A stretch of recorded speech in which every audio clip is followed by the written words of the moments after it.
Hello students, welcome to your own YouTube channel 5G Physics। आज की class में student बहुत ही इंटरेस्टिंग टॉपिक डिस्कस करने वाले हैं from class 11, work done during an adiabatic process.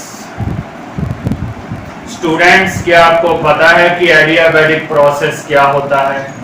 क्या स्टूडेंट आपको इसकी डेली लाइफ की एग्जांपल पता है?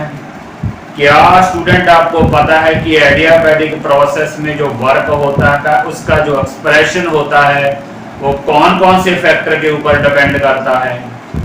आज की क्लास में स्टूडेंट यही सब डिस्कस करेंगे in your own YouTube channel 5G physics.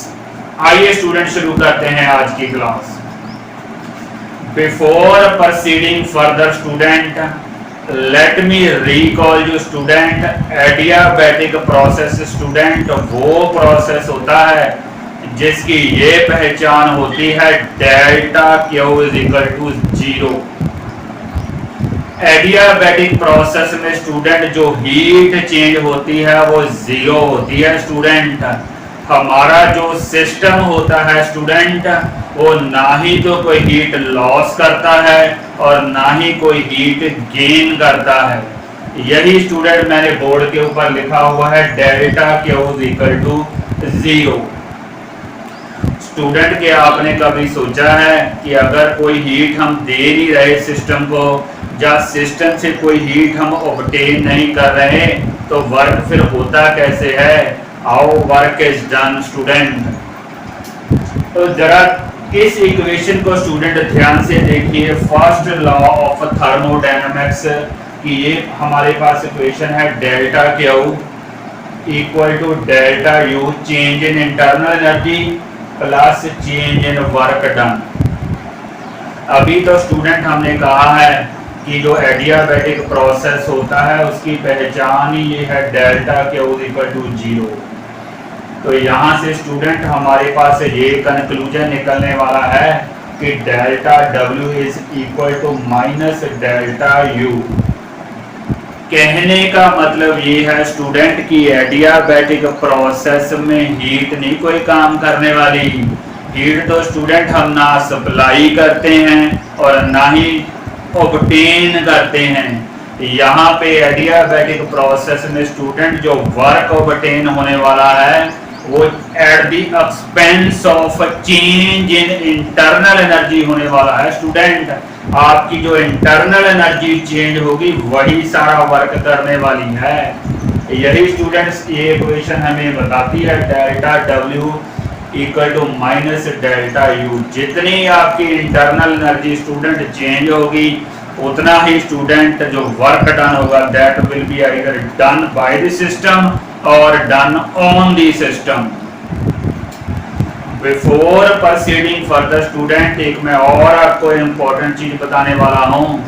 Adiabatic process में स्टूडेंट हीट चेंज तो हमारी 0 होती है, लेकिन जो 3 इंपॉर्टेंट फैक्टर होते हैं ना थर्मोडायनामिक्स में, प्रेशर, वॉल्यूम एंड टेम्परेचर, वो एडियाबैटिक प्रोसेस में तीनों ही चेंज होते हैं।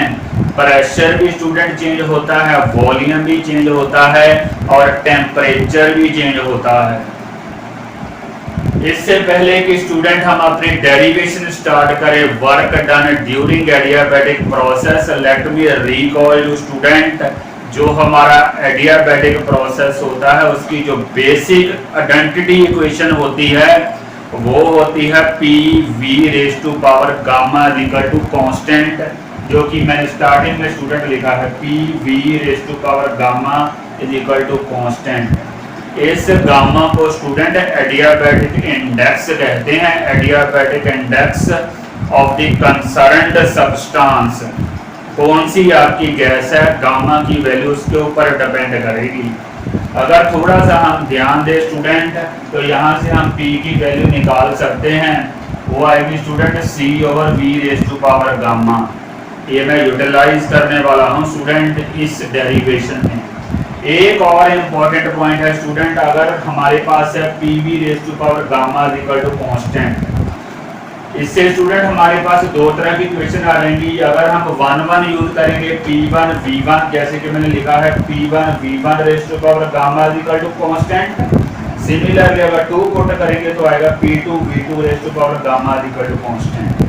कहने का मतलब स्टूडेंट C की दोनों वैल्यू है हमारे पास, 1 वाली भी 2 वाली भी। ये भी मैं स्टूडेंट इस डेरिवेशन में यूज करने वाला हूँ। अब इस डायग्राम की तरफ देखिए स्टूडेंट, यहाँ पे हमारी जो डेल्टा क्यू है 0 है। हम कोई भी हीट सप्लाई नहीं करने वाले और कोई भी हीट ऑब्टेन नहीं करने वाले। ऐसा स्टूडेंट तभी हो सकता है।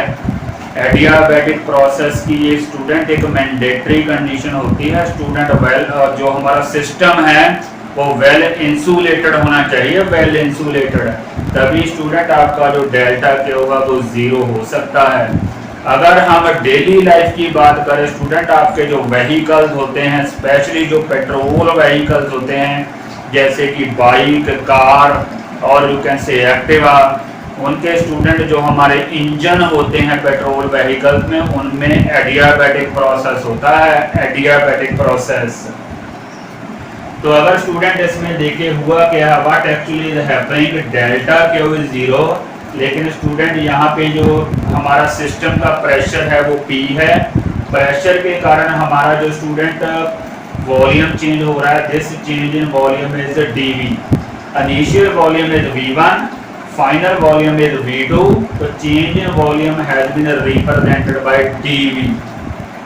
ये तो हमें स्टूडेंट पता ही है कि जो वर्क डन होता है, वर्क डन को हम कौन सी बेसिक इक्वेशन से देते हैं, that is our starting equation. जो स्मॉल वर्क डन है that is given by this expression PdV। ये तो स्टैंडर्ड इक्वेशन है स्टूडेंट थर्मोडायनामिक्स की, pressure into change in volume. ये हमारा प्रेशर है P, ये है हमारा चेंज इन वॉल्यूम PdV। ये हमारा स्मॉल वर्क डन है स्टूडेंट, जब स्मॉल वॉल्यूम dV चेंज होता है तो dV is P into dV। अगर हमें student total work done calculate करना है तो हमें इंटीग्रेशन की हेल्प लेनी पड़ेगी। तो कैसे करेंगे, dW की इंटीग्रेशन करेंगे, V1 से V2 तक इंटीग्रेशन करेंगे, इनिशियल वॉल्यूम से फाइनल वॉल्यूम तक इंटीग्रेशन। तो यही स्टूडेंट मैंने लिखा है, यहाँ आएगा V1 टू V2 PdV।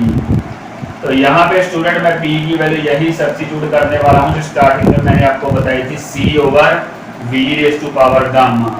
तो नेक्स्ट स्टेप में हमने यही किया है student, work V1 to V2, P की वैल्यू हमने पुट कर दी है C over this, C over V raise to power gamma dV।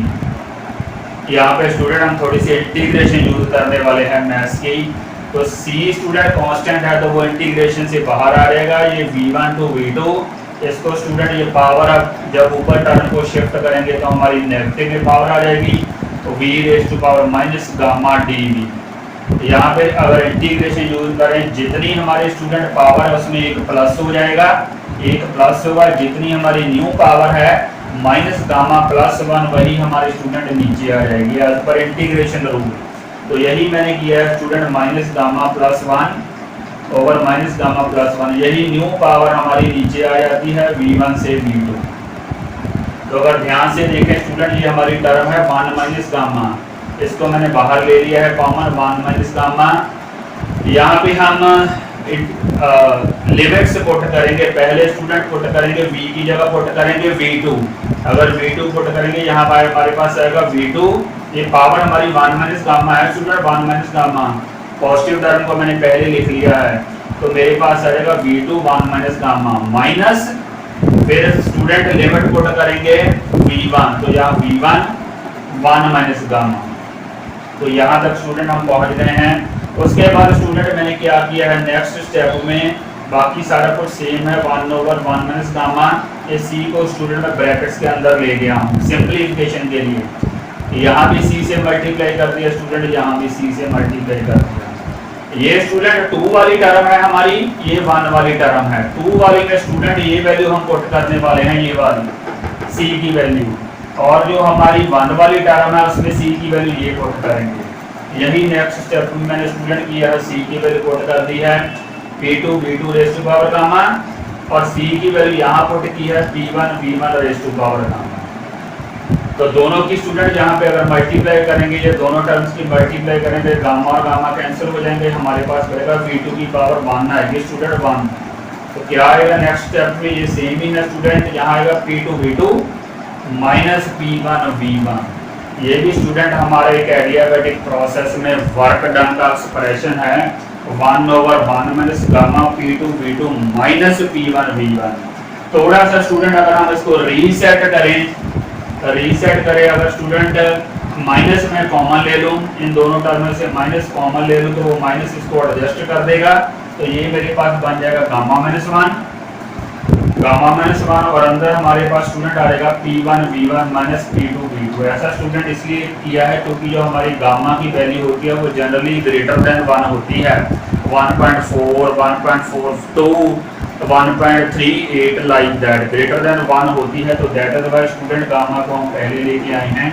ये स्टूडेंट हमारा वर्क डन का एक्सप्रेशन है during adiabatic process in terms of P1 V1 and P2 V2। अगर स्टूडेंट हमें इस वर्क डन के एक्सप्रेशन को इन टर्म्स ऑफ टेम्परेचर निकालना हो तो हम ऐसे निकालेंगे स्टूडेंट, जो P1 V1 है वो हम हमारी जो स्टैंडर्ड गैस इक्वेशन होती है उसको यूज करेंगे, ideal gas equation. P1 V1 की वैल्यू आएगी nRT1, T2 की वैल्यू आएगी nRT2, बिकॉज हमारा स्टैंडर्ड इक्वेशन होती है PV = nRT। तो यही स्टूडेंट यहाँ पे P1 V1 की मैंने वैल्यू पुट की है nRT1, यहाँ पुट की है nRT2। तो nR हमारा स्टूडेंट कॉमन है, तो ये हमारे पास वर्क डन का फार्मूला आने वाला है during adiabatic process in terms of temperature T1 and T2 student. अगर स्टूडेंट हमारा गैस का 1 मोल हो तो यानी की वैल्यू हम 1 पुट कर देंगे, that will be our next expression for 1 मोल। एक बार बिफोर एंडिंग दी क्लास स्टूडेंट मैं आपको रिकॉल करवा देता हूँ, एडियाबैटिक प्रोसेस हमारा व्हीकल के जो आईसी इंजन होते हैं उनको इंटरनल कंबस्शन इंजन कहते हैं स्टूडेंट। आपके जो पेट्रोल व्हीकल के इंजन होते हैं they are called IC engine, उनमें स्टूडेंट एडियाबैटिक प्रोसेस होता है। एडियाबैटिक प्रोसेस में स्टूडेंट हीट चेंज हमारी 0 होती है, जो वर्क डन होता है स्टूडेंट वो at the expense of change in internal energy होता है। और स्टूडेंट नोट करने वाली बात है, हालांकि हमारा डेल्टा क्यू 0 है लेकिन P, V और T तीनों ही चेंज होते हैं, P, V, T pressure, volume and temperature. I hope के स्टूडेंट आपको ये एक्सप्रेशन समझ आया होगा। Please do not forget to like and subscribe my video. Thank you very much.